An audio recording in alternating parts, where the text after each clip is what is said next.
Welcome to our lesson about creating a constant width fillet. I've got a loft in my graphic area. It's created using these 3 sketches here. Let's activate the Fillet tool.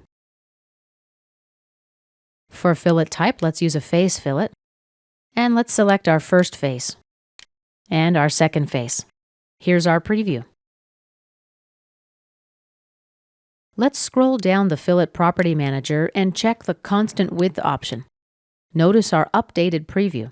The width remains constant over the length of the fillet. Let's click OK. And let's take a look at another example. Go to my next window. I've got an elliptical extrusion right here. For my extrusion direction, I've used this sketch line. And let's cancel out of the Extrude Property Manager. Now activate the Fillet tool. Face fillet. Let's select our first face and our second face. Here. Notice the shape of the fillet. Let's scroll down and check the Constant Width option.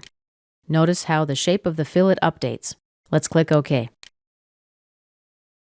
And this concludes our lesson about creating a face fillet with a constant width.